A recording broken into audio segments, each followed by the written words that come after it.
Hi guys! Welcome back to my channel. So kahapon na, kagabi nga, in-announce na ni Kuya kung sino ang nakakuha ng unang slot sa Big 4. Ang Charis nga, si Isner nga at si Charlie. Ito lang yung nakakalungkot. Mas nalungkot pa ang mga fans ng ni isang housemate doon na ex-PBB. Wala talaga nagbuto sa Dasbeya. Hindi lang sa Dasbeya, kundi sa Mick Brenton ni mag-BFF yung apat, diba?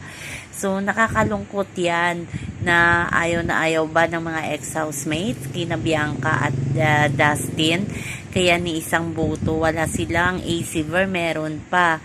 Pero si Bianca talaga at si Dustin, wala, medyo hindi din may pagkaila sa mukha ni Bianca at Dustin na medyo na-disappoint sila or nalungkot sa naging resulta ng pagbuto ng mga housemate.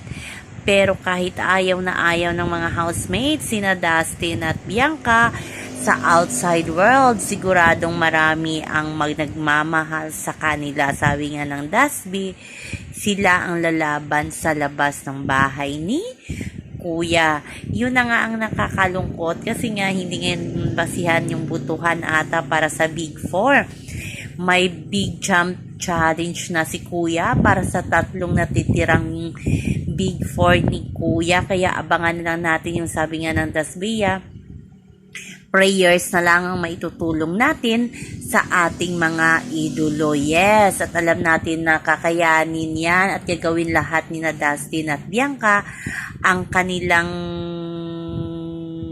best para makapasok sa Big 4. So, daddy naman ni Bianca at mami, todo suporta talaga ngayon kay Dustin at kay Bianca sa outside world. Lahat ng mga pa-events ng fans ay talagang sumuporta at ina-IG story ng tatay ni Bianca Di Vera, lalo na yung mga Dasbeya fans dyan, laging nakasuporta ang daddy ni Bianca. So sana naman manalo sila sa Big Jump at makapasok sila sa Big 4. Pero masayang-masaya tayo kay Isner at kay Charlie. Siguro kung hindi napili si Isner at si Charlie, malamang kasi big champion.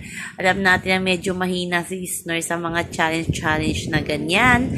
Kaya siguro yun ang napili ng mga housemate na siguradong pasok na si Isner at si Charlie sa Big 4. Makikita mo talaga sa mukha ni Bianca na parang nalungkot sa resulta ng butuhan. Pero go lang, Dasbeya. Wag susuko kasi malapit na kayong tumuntong sa Big 4. So yan lang po guys ang ating update sa ngayon hanggang sa muli. Bye-bye.